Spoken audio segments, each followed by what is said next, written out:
자, 이어서 두 분의 전문가와 함께 개장 공략을 넘어가 보도록 하겠습니다. 자, 우리 김성훈 대표, 이주호 SP 인베스트먼트 본부장 두 분과 함께합니다. 안녕하십니까? 안녕하세요.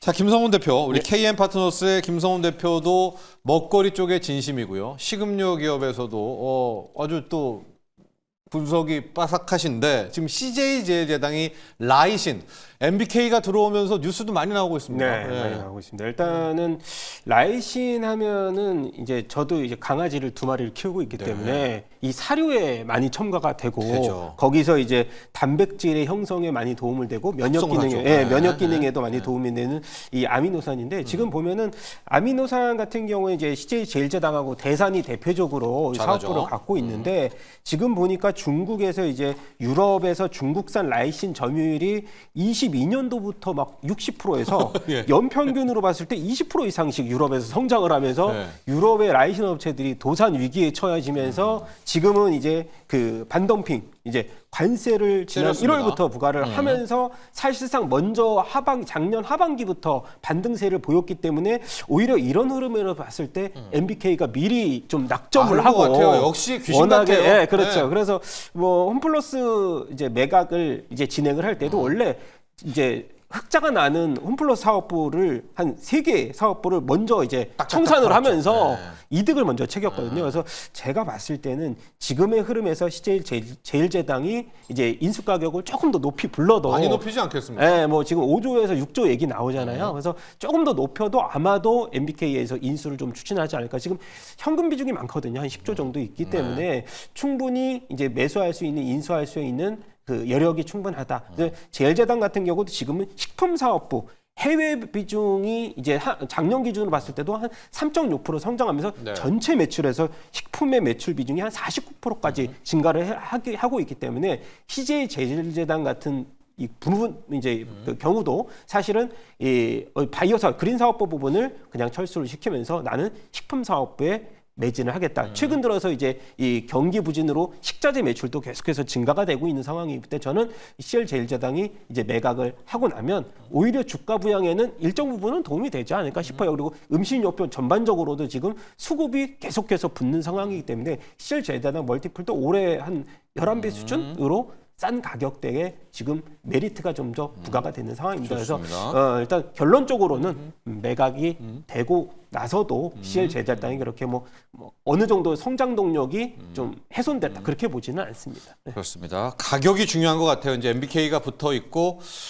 한 6조 원에만 팔면 상당히 주가에도 나이스하죠. 나이스할 것 같아요. 5조는 좀 아닌 것 같기도 하고요. 이걸 왜 하면 뭐 CJ가 더 잘 지금 알고 있겠습니다. 3개월 내에 제공시니까 외국인들이 수급 보고 그동안에 딜 나오는 것들 뉴스를 좀 체크하시면 MBK 관련한 CJ 쪽의 M&A 이슈도 추적하실 수 있을 것 같고요.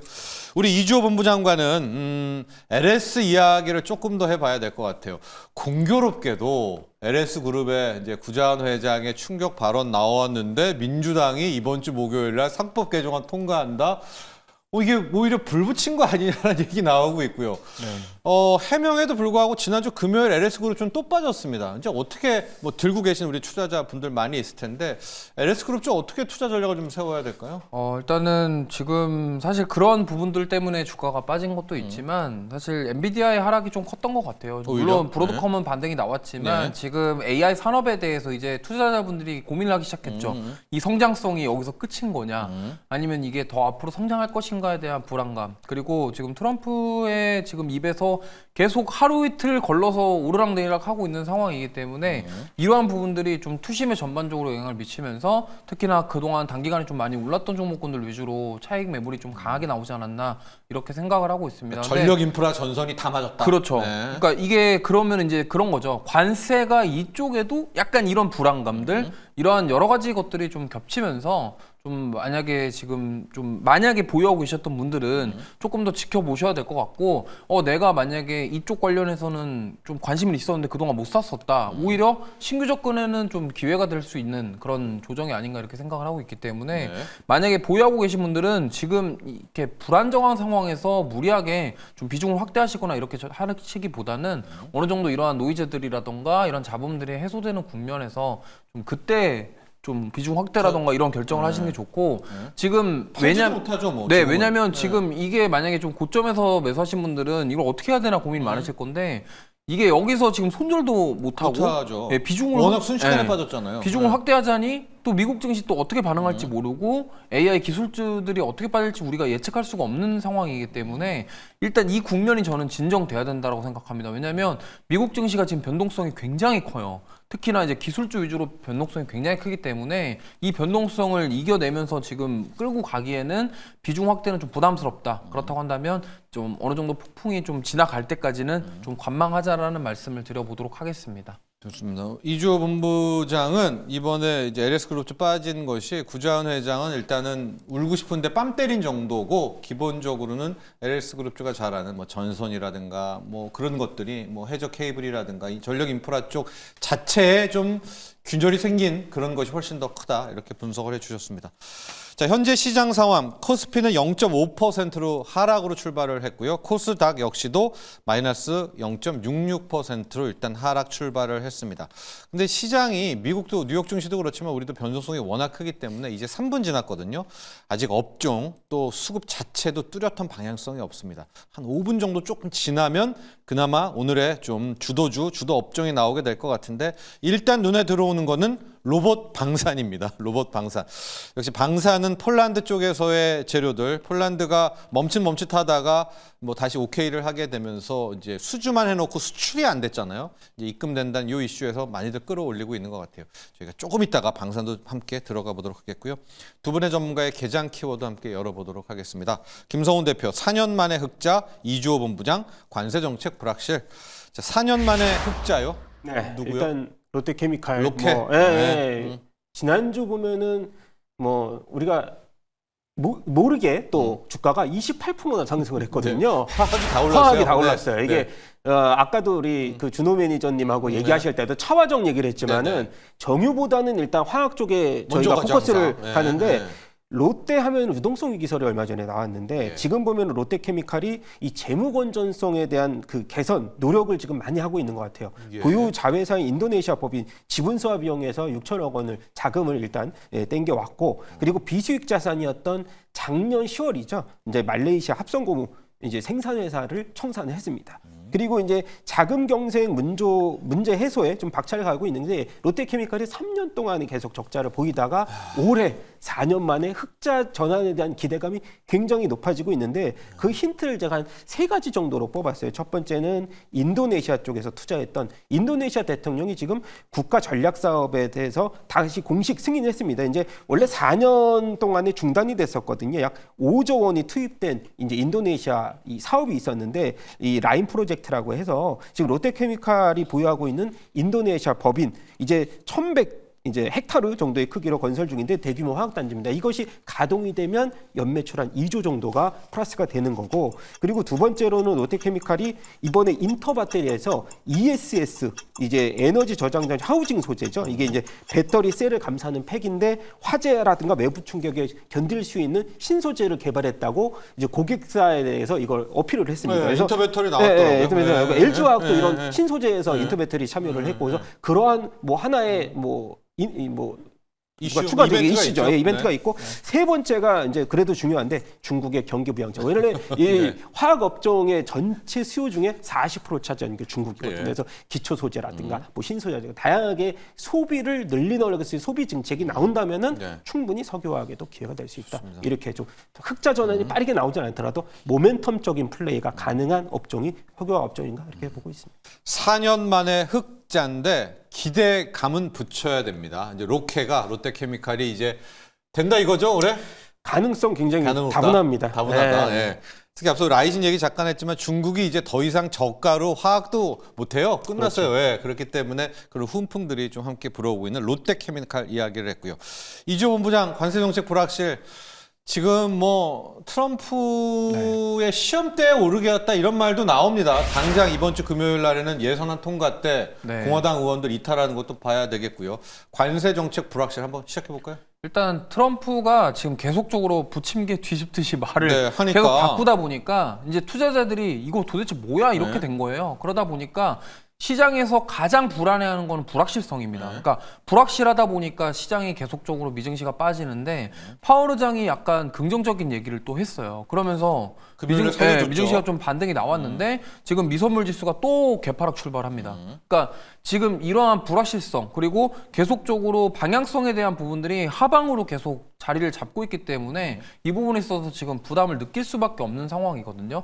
근데 지금 파월 의장은 경기가 미국 경기 괜찮다라고 하지만 투자자들이 봤을 때는 그래 지금은 괜찮을 수 있는데 트럼프 계속 저렇게 하면은 앞으로 안 좋아질 거 아니야? 이 부분이 지금 미국 증시의 이제 하락을 부추기는 요인이다라고 보시면 되겠고요. 국내 증시가 미국 증시를 뭐 과거에는 따라가지 못했는데 빠질 때는 또 동참을 합니다. 그러다 보니까 지금 우리나라 AI 반도체부터 시작해서 AI와 관련된 기업들이 미증시에 대한 기대감들로 인해서 더 많이 올라온 부분들이 있기 때문에 이 부분에 있어서 우리는 이제 경계를 좀 가져야 된다. 경계감이 좀 필요하다라는 말씀을 좀 드리면서 불확실성에 어느 정도 대비하는 전략이 필요하다라는 말씀 드리겠습니다.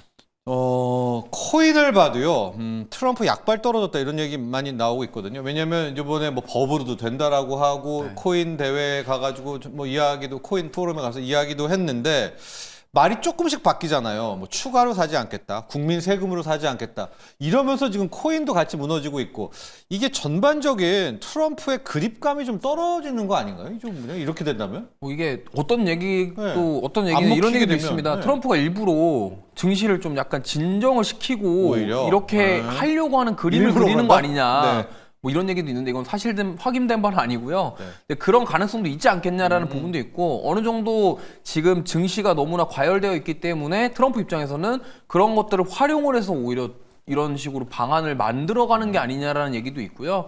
아니면은 그냥 원래 자기 뜻대로 하는 건데 시장이 이렇게 반응하는 거다 이런 얘기도 있습니다. 근데 이 부분은 우리가 예측할 수가 없는 영역입니다. 왜냐하면 투자를 함에 있어서 과연 트럼프가 무슨 말을 할지 알고서 투자하시는 분이 과연 몇이나 되겠으며 파월 의장이 나와서 이런저런 얘기를 하는 거에 대해서 감히 예측을 하고 투자할 수 있는 분이 과연 몇이나 되겠습니까? 그렇기 때문에 이거에 대한 불확실성은 굉장히 크다라는 점을 꼭 감안하시고 지금 시장 움직임 보시면요. 쏠림 현상이 계속적으로 이어지는 부분들이 바로 시장이 불안하기 때문에 이런 쏠림 현상이 더 가속화된다 이렇게 보시면 될 것 같습니다. 그래서 제가 봤을 때는 좀 지금 막 공격적인 비중 확대라던가 투자보다는 좀 저는 계속적으로 말씀드리지만 좀 지금은 지켜봐야 될 때다. 오히려 보유하고 계신 종목군들 좀 빠져 있으면은 너무나 좀 조급해하지 마시고 물타지 마라. 일단 조금 비중 확대보다는 가지고 있는 거는 일단 손절할 수 없으니까 알겠습니다. 좀 지켜보시면서 좀 관망하시는 전략이 좋겠다라는 말씀드리겠습니다. 좋아요. 국내 증시 지금 코스피 같은 경우에는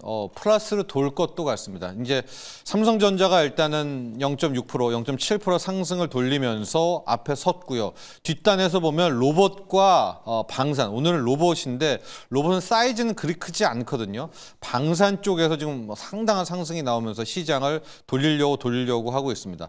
삼성전자가 힘을 꽤 내고 있습니다. 이런 힘 같은데 이런 와중에요. 김성훈 대표. 앞서 우리가 이제 화학 롯데케미칼 이야기를 하면서 차화정 이야기 잠깐 언급해 주셨잖아요. 지금 차도 플러스긴 한데 오늘 화학도 아니라 정유가 이게 뭐 오랜만입니다. 이게 웬일입니까? 4.9%, 4.8%, 5%대 뭐 S-오일, SK이노베이션들이 시세가 쭉쭉 나고 있어요. 제가 약간 느낌적인 느낌이 온다고 그랬잖아요. 이게 철강화학이면 차화정이거든요. 오늘 정유업종은 왜 이러는 겁니까? 일단 보면은 지금 우크라이나 쪽에서 드론 쪽에 러시아 대형 정유 시설에 이 손상을 가할 수 있는 공격이 좀 들어갔다는 소식이 지금 전해지고 있는 상황이고요. 일단 미국에서 우크라이나의 그런 지원이 조금 중단이 되면서 오히려 러시아와 우크라이나의 이런 이 타격에 대한 그 횟수가 조금은 늘어나는 듯한 모습들을 보이고 있는 상황에서 어찌 보면은 정유선 손상이 유가에 대한 상승에 대한 트리거가 일부 있을 수도 있다. 그렇게 좀 생각이 되는 상황에서 오히려 오늘 보니까 그동안에 좀 못 올랐던 S-오일이 지금 한 6%대 급등세를 보여주고 있는 상황이고 일단 전반적인 흐름으로 보면은 일단 오펙 플러스에서 증산에 대한 얘기가 조금씩 나와주고 있어요. 미국에 대한 압박도 그런데도 있고. 갑자기 밀어버리네요. 올려버리네요. 시장에서는 어떻게 분석을 하냐면 오히려 유가가 하방 경직성이 나오면 그동안의 재고에 대한 이제 손실보다는 이제 하반 경직성에서 조금만 반등이 나오면 이게 시차가 한 3개월에 4개월이잖아요. 그래서 오히려 유가가 계속해서 하반 경직성을 보인 이후에 소비가 일부 다시 증진이 되면 정제 마진에 대한 플러스적인 요소가 나올 것이 아니냐라고 하면서 오히려 유가에 대한 하반 경직성에 대한 흐름과 함께 소비에 대한 증진, 이것이 이제 어느 정도 정제 마진에 대해서 플러스적인 요소가 하반기에 들어서 나올 것이 아니냐라는 기대감 때문에 유가에 대해서는 어느 정도 이 정유들은 저점을 어느 정도 바닥을 형성해 나가고 있다. 이렇게 좀 다르게 역발상으로 좀 해석을 하는 것 같아서 저는 이번에 반등폭이 나온다라고 하면은 사실 당장에 좀 빠른 접근보다는 일단 한번 역시 관망해보자. 그래도 아직은 아니다. 네, 아직은 좀 이르지 않나. 일단 뭐 가장 탑픽은 계속해서 석유화학 쪽 얘기를 좀 해드렸을 것 같아요. 자, 지금 아마 유가가 당초에는 좀 급락할 것으로 봤는데 트럼프 대통령이 러시아에 대해서 좀 다른 입장인 것 같아요. 네. 관세도 매긴다고 하고 그러니까 러시아 원유가 풀릴 줄 알았다가 안 풀리니까 유가도 올라가면서 오늘 정유주들이 또 전쟁도 다시 또 뭐 난타전 얘기 나오면서 오랜만인 것 같아요. S-오일, SK 이노베이션 거의 언급이 안 되던 종목인데 오늘 시세가 상당히 좀 나고 있다. 이렇게 보시면 되겠고요. 이주 본부장, 로봇 이야기를 일단 갈게요. 이 시세가 빠지나 계속 보고 있었는데 아닌 것 같아요. 아직까지도 남아있죠. 근데 이제 로봇도 좀 애매한 그런 상황이 됐고요. 로봇의 접근법 어떻게 해야 될까요? 지금 이제 로봇은 좀 단기간에 좀 많이 올랐기 때문에 네. 저는 분명히 가격 조정 아니면 시간 조정은 주고 다시 가도 갈 것이다 이렇게 생각을 합니다. 그래서 그동안 많이 올랐던 종목군들 위주로는 추가 상승 나오기에는 지금 동력이 살짝 부족한 상황이고 만약에 다른 쪽에서 랠리가 나온다고 한다면 그동안 이제 레인보우 로보틱스랑 유일 로보틱스가 갔다면 그 외에 대기업과 관련된 기업들 위주로 상승이 나올 가능성이 높기 때문에 특히나 액추에이터 관련된 모터나 제어와 관련된 기업들은 조금 관심을 가지시는 게 좋을 것 같아요. 결국에는 그동안 로봇이 기대감으로 많이 올랐다고 한다면 이제는 이 안에서 차별화가 될 가능성이 높다라는 점, 특히나 기술력이 있고 이를 통해서 휴머노이드라던가 앞으로 더 진보할 수 있는, 더 나아갈 수 있는 그런 기술력을 가진 기업들은 저는 계속적으로 지금 보셔야 된다고 생각하고 있고 특히나 오늘 로보티즈가 좀 강한 모습 보이고 있는데 로보티즈 한번 볼게요. 이 로보티즈 같은 경우가 액추에이터 관련된 대표적인 기업이라고 보시면 되겠고요. 특히나 LG와 연결돼 있고 LG전자 같은 경우는 사실 좀 뭔가 아쉽잖아요. 근데 지금 로봇 쪽이라던가 이런 쪽은 계속적으로 뭔가 지금 좋은 그림을 만들어 가려고 하고 있기 때문에 왜냐하면 애플도 로봇을 하고 빅테크 기업들이 이제 다 로봇 사업을 하기 때문에 특히나 이제 애플에서 만드는 그 가정용 로봇 같은 경우는 되게 미세한 움직임이 필요합니다. 그러면은 모션이라던가 이런 제어 쪽에서 분명히 좀 미세한 그런 작업들이 이루어져야 되기 때문에 아무래도 액추에이터와 관련돼 있는 로보티즈가 다시 부각을 받고 있다 이렇게 보시면 좋을 것 같고요. 네. 그동안 많이 올랐던 레인보우 로보틱스라든가 유일 로보틱스는 좀 어느 정도 뭐 이렇게 추가 시세 나오기보다는 조금 횡보하면서 좀 쉬어갈 가능성도 있다라는 점 참고하시면서 대응해 보시면 좋을 것 같습니다. 좋습니다. 로보티즈까지 봤고요. 지금 기업 중 하나만 잠깐 시세 볼까요? HLB입니다. 지금 HLB가 하한가에 들어간 것 같아요. 이제 VI는 걸린 것 같고요. 아직까지 뚜렷한 재료는 HLB에 대해서 나와 있지는 않지만 뭐 HLB 재료는 하나죠. 리버세라닙, 그다음에 그 카멜 플로줄이랑 같이 하는 그 병용 투입에 대해서 지금 FDA 승인 뭐 셋째 주 정도로 지금 생각을 하고 있는데요. 지금 보시면 HLB 다시 또 올라오고 있네요. 변동성이 어마어마한데 다시 또 VI 발동을 하고 있고 지금 마이너스 30%, 20%, 뭐 10% 계속 왔다 갔다 하고 있습니다. HLB에 대한 뉴스가 좀 나오는 대로 아마 FDA 승인 관련한 뉴스일 텐데 계속해서 전해드리도록 하겠습니다.